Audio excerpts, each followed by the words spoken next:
Bonjour à tous et bienvenue dans votre revue tech de la semaine. Cette semaine, une entreprise qui fabrique des cartes graphiques est devenue une banque. Et pour décrire son propre montage financier, un des hommes les plus puissants de la finance mondiale a choisi, en direct à la télévision, de le comparer au subprime. Au programme, la banque Nvidia, la peur qui se signe par contrat, une intelligence artificielle qui vous dénonce sans pouvoir le prouver, le fisc français vidé par un accès légitime et un chiffre sur les deepfakes qu'il faudra entendre jusqu'au bout. Installez-vous, on déroule.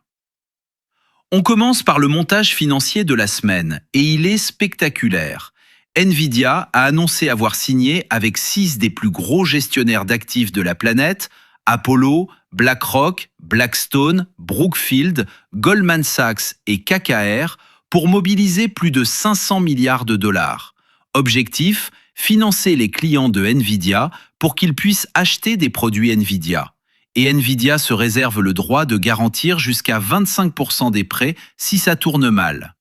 Traduisons, c'est le concessionnaire qui vous vend la voiture, qui monte l'organisme de crédit pour vous permettre de l'acheter avec l'argent des assureurs et des fonds de pension, et qui se porte caution. Le vendeur, le banquier et le garant. La même entreprise, Nvidia en l'occurrence ici. Alors le patron de Nvidia, Jensen Huang, explique que ce montage évite justement le reproche de financement circulaire, puisque ce sont des investisseurs indépendants qui décident d'accorder ou non les prêts. Techniquement, il a raison, mais avec Nvidia derrière eux comme filet de sécurité. Et c'est là qu'arrive la phrase de la semaine. Larry Fink, le patron de BlackRock, 10 000 milliards de dollars sous gestion, décrit le projet comme, je cite, « le début du futur de l'ingénierie financière, comparable à la création des titres adossés à des créances hypothécaires dans les années 70. » Reprenons lentement. Nous sommes en 2026, 18 ans après la crise des subprimes, 18 ans après que la titrisation hypothécaire ait détruit Lehman Brothers, coûté des milliers de milliards et mis des millions de gens à la rue. Et un des hommes les plus puissants de la finance mondiale compare volontairement sa nouvelle idée à la titrisation hypothécaire en direct sans que personne l'y force. C'est un peu comme ouvrir un restaurant et expliquer en interview que le concept s'inspire de la cuisine du Titanic, pas la cuisine du début de la croisière, celle de la fin. Et son voisin de plateau, le président de Blackstone, enchaîne. La puissance de calcul deviendra finançable exactement comme un prêteur regarde un prêt sur une maison. Sauf qu'une maison, ça dure 50 ans. Un Gekirgi, ça se déprécie à toute vitesse et ça finit en bouton de manchette au bout de 4 ans. Et encore, 4 ans, c'est généreux.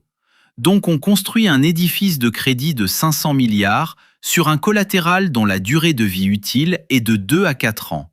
Le pari implicite n'est pas que l'IA marche, c'est que les puces d'aujourd'hui vaudront encore quelque chose quand il faudra rembourser. Détail révélateur, le titre Nvidia a perdu près de 3% le jour de l'annonce. Pire performance du Dow Jones.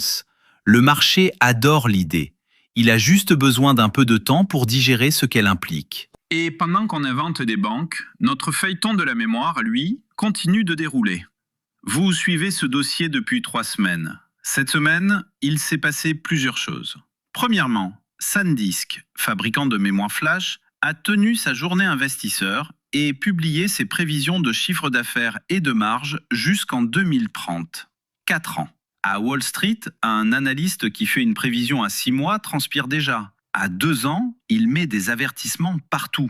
Autant dire qu'une prévision sur 4 ans, personne ne fait ça. Et surtout, c'est le secteur de la mémoire. L'industrie la plus violemment cyclique de toute la technologie. Depuis 40 ans, c'est le même film. 5 ans à imprimer de l'argent, 2 ans à fermer des usines. Et voilà une société, SanDisk, qui explique très calmement qu'elle a annulé le cycle jusqu'à la fin de la décennie. Parce que cette fois, c'est différent. Deuxièmement, les chiffres. La marge brute ajustée de SanDisk au dernier trimestre, c'est 84,6%. L'an dernier, même trimestre, 26,4%. Il y a un an, sur 100 $, l'entreprise en récupérait 26. Aujourd'hui, elle en récupère 85. Ce n'est plus une marge, c'est un thermomètre. le thermomètre d'une pénurie. Et troisièmement, le plus important, pourquoi peuvent-ils promettre si loin ? Parce qu'ils ont tout verrouillé. SanDisk a signé des contrats pluriannuels avec 8 clients. Ces contrats couvrent la moitié de sa capacité de production pour l'année prochaine et les 2 tiers pour celle d'après. Regardez ça des deux côtés. Côté malin, c'est brillant. Ça lisse la volatilité, ça rassure l'actionnaire. Côté terrifiant, ça veut dire que les grands groupes technologiques sont tellement paniqués à l'idée de manquer de puces qu'ils acceptent de signer aujourd'hui à des prix de pénurie absolue pour des livraisons dans 3 ans. Ce n'est pas de la planification, c'est de la peur contractualisée. Et maintenant, la question que personne ne posait. Qui paye cette marge de 85%? La réponse est tombée le même jour. Cisco, qui fabrique les équipements réseau des centres de données, a publié des résultats excellents. 17,3 milliards de chiffre d'affaires, plus 18%, 9,3 milliards de commandes liées à l'IA, des prévisions au-dessus du consensus. Carton plein. Et pourtant, le titre a perdu 8,4%. Pire performance du Dow Jones. Le crime, 2 points de marge brute en moins. La cause, le prix des composants, la mémoire. Alors, mettez les deux dans la même journée. SanDisk, plus 13,7. Cisco, moins 8,4. La même cause, aux 2 bouts de la même facture. Et voilà ce qu'il faut retenir. Les 2 points de marge que les fabricants de mémoire viennent de gagner, ce n'est pas une création de valeur. C'est un transfert de valeur. Quelqu'un les paye. Ce soir-là, c'était Cisco. Le marché a passé la journée à acheter l'histoire de la mémoire d'un côté et l'histoire de l'IA de l'autre, avec le même enthousiasme, sans jamais remarquer que c'est la même histoire. Et le bout de la chaîne, il est pour vous. Dernier point sur ce dossier, que font ceux qui ont les moyens de ne pas signer ? Eh bien, ils intègrent. Tesla et SpaceX viennent d'annoncer Terafab, une usine de semi-conducteurs au Texas. 16,8 milliards de dollars, 9,3 millions de mètres carrés, conception, fabrication, encapsulation et test au même endroit. Avec un détail glissé en fin de communiqué, on célèbre la relocalisation d'une industrie critique dans l'état le plus conciliant du pays sur l'impôt sur les sociétés. La réindustrialisation ne se décrète pas, elle s'achète. Et la question qui suit s'écrit toute seule. Que font ceux qui n'ont pas 16 milliards ? Ils signent à des prix de pénurie pour 3 ans. Changement de terrain. Parlons maintenant de ce que l'intelligence artificielle produit et de qui peut le prouver. Anthropic a commencé à tatouer les textes générés par son modèle. Un filigrane invisible tissé directement dans la réponse, sans altérer le sens ni la lisibilité. Pour les images, l'entreprise s'appuie sur un standard industriel de métadonnées signées. Et fait notable, elle applique le dispositif partout dans le monde alors que seule l'Europe l'y oblige. Voilà une belle démonstration de l'effet Bruxelles dans une semaine où l'Europe recule sur le reste. Sauf qu'Anthropic a fait quelque chose de rare, et il faut le saluer. Elle publie en même temps la notice qui explique pourquoi son outil ne prouve rien. Premier cas, vous écrivez un texte vous-même, vous le faites relire par le modèle. Le texte est marqué « quand même ». Second cas, un texte entièrement généré, suffisamment réécrit, perd le tatouage. Et pour les images, les métadonnées disparaissent à la première capture d'écran. Alors résumons. On ne peut pas désactiver le marquage quand on est un utilisateur ordinaire, et on le fait disparaître en 3 clics quand on veut tricher. Le dispositif contraint l'honnête et laisse passer le tricheur. Et maintenant, imaginez la scène. Un élève rédige son devoir lui-même, puis le passe dans l'outil pour corriger son orthographe. Le texte porte le filigrane. On l'accuse d'avoir fait rédiger son travail. Et il n'a aucun moyen de prouver le contraire, parce que pour l'instant, seul Anthropic possède les outils de détection. On construit un dispositif d'accusation sans dispositif de défense. Et je précise, parce que c'est important, ce n'est pas le fabricant qui pose problème. Le fabricant dit lui-même que ça ne prouve rien. Le risque viendra des institutions qui l'utiliseront comme une preuve. Une respiration, parce qu'il y a une histoire réjouissante dans le même registre. Des enseignants ont trouvé la parade contre le copier-coller. Ils insèrent dans l'énoncé du sujet une instruction en caractère blanc sur fond blanc.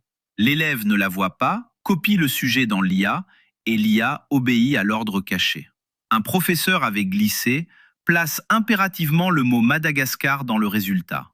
Rendu de l'élève, il roulait à bord d'une voiture de couleur Madagascar. L'injection d'instructions, c'est normalement du vocabulaire de cybersécurité, celui des attaques les plus sophistiquées contre les agents. Là, ce sont des profs, avec du texte blanc. Et pendant qu'Anthropic marque l'œuvre, une autre entreprise a choisi exactement l'inverse. Spotify va afficher à partir de la mi-septembre un badge sur les profils d'artistes qui ne correspondent à aucune personne réelle. Et attention, la nuance est essentielle. Ce badge ne dit rien sur la musique. Un musicien bien réel pourra utiliser l'IA dans son processus créatif sans être étiqueté. Spotify renonce à mesurer le dosage dans l'œuvre, question sur laquelle tout le monde échoue, et pose une question vérifiable. Y a-t-il quelqu'un derrière ce nom ? Ce n'est plus une question artistique, c'est une question de tromperie. Et la sanction est économique. Ces titres disparaîtront par défaut des recommandations. Sur une plateforme de streaming, être écarté des recommandations, c'est être écarté du revenu. 2 entreprises la même semaine, 2 réponses au même problème. L'une marque l'œuvre et s'enlise dans les cas limites, l'autre renonce à l'œuvre et vérifie l'existence de la personne. Et il y a un détail sociologique qui traverse les deux.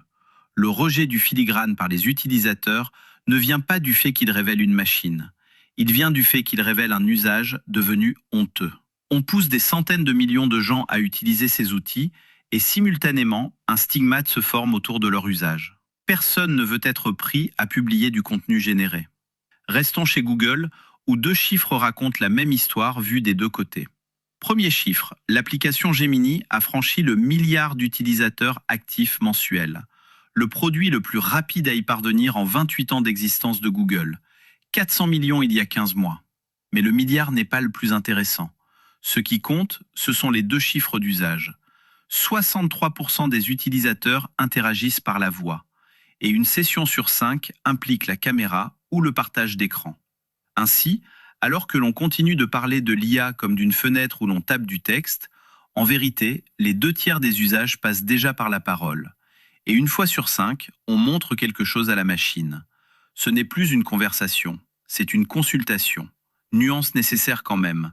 Gemini est préinstallé sur Android et intégré à la recherche. Utilisateur actif mensuel, ça veut dire ouvrir l'application une fois dans le mois. Et le nombre d'abonnés payants, lui, n'a pas été communiqué. C'est une performance de distribution, pas d'adoption. Second chiffre, et il vient de France. L'Alliance de la presse d'information générale, qui représente près de 300 quotidiens, a saisi l'autorité de la concurrence contre Google. Motif, le déploiement des aperçus IA sans négociation préalable ni rémunération. Et le fondement juridique est plus redoutable qu'il n'y paraît. Ce n'est pas Google nous vole, c'est Google a signé et n'a pas tenu. En 2022, l'entreprise avait pris des engagements formels, négociation de bonne foi, transparence, non-discrimination, rendus obligatoires par l'autorité et valables jusqu'en 2027. Le président de l'Alliance résume. Les éditeurs se sont vus proposer une simple actualisation du contrat existant, avec pour seule alternative un retrait technique entraînant une perte de visibilité. Ils ont été mis devant le fait accompli, coopérer ou disparaître. Et le chiffre du régulateur, l'Arcom évalue entre 33 et 38% la perte de trafic attribuable au résumé généré par IA. Alors mettez les 2 bout à bout. 1 milliard de personnes obtiennent leur réponse sans cliquer, 1/3 du trafic de la presse s'évapore. Ce sont les 2 phases exactes du même mouvement, la même semaine, et personne ne les raconte ensemble. On passe à la sécurité, avec une affaire française qui mérite qu'on soit précis. Un individu a mis en vente, le 12 août, ce qu'il présente comme 678 000 lignes de données fiscales issues des systèmes de la Direction générale des finances publiques. Un site spécialisé évoque 2 millions de personnes concernées et situe l'intrusion fin juin. Alors soyons rigoureux parce que 3 chiffres circulent et n'ont pas la même valeur. Les 678 000 lignes, c'est la revendication du pirate. Les 2 millions, c'est l'estimation d'un tiers. Et Bercy, lui, a reconnu qu'un accès illégitime avait bien eu lieu sans valider aucun chiffre. Et ce n'est pas la première fois pour cette administration. Entre janvier et février, des pirates avaient utilisé les identifiants compromis d'un fonctionnaire pour accéder aux fichiers qui recensent l'ensemble des comptes bancaires ouverts en France. 1 200 000 comptes exposés.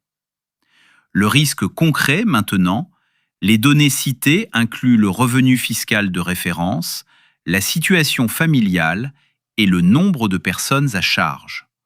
Autrement dit, de quoi écrire un courriel de hameçonnage parfaitement crédible en pleine période d'avis d'imposition. La règle reste simple. L'administration fiscale ne demande jamais vos coordonnées bancaires par courriel. En cas de doute, on ne clique sur aucun lien, on tape soi-même l'adresse du site. Et maintenant, le sujet le plus difficile de la semaine. Je vais être bref et précis. L'Internet Watch Foundation, l'organisation britannique chargée de faire retirer les contenus pédocriminels en ligne, a publié son bilan. En 2024, elle avait identifié 13 vidéos photoréalistes générées par intelligence artificielle représentant des abus sexuels sur mineurs. En 2025, 3440. Et un second chiffre qui compte autant, 65% d'entre elles relèvent du niveau de gravité le plus élevé de la classification britannique. L'IA n'augmente pas seulement le volume, elle déplace le curseur vers le pire, parce qu'il n'y a plus de limite matérielle à ce qui peut être mis en scène. Et il faut lever un contresens, parce qu'on l'entend partout.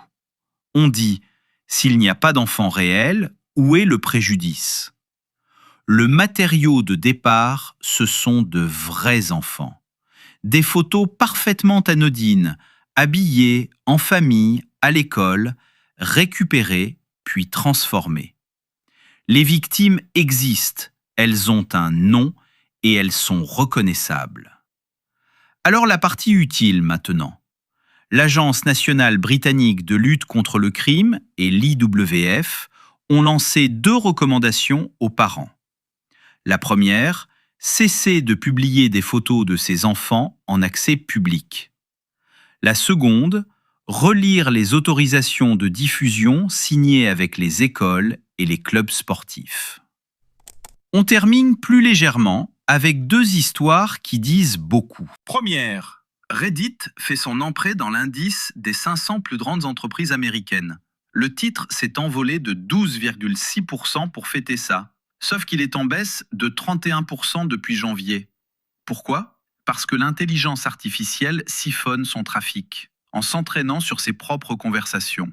Le forum qui a nourri les modèles se fait dévorer par eux. Voilà pour cette semaine d'actualité tech. Prenez soin de vous et de vos données. À très vite.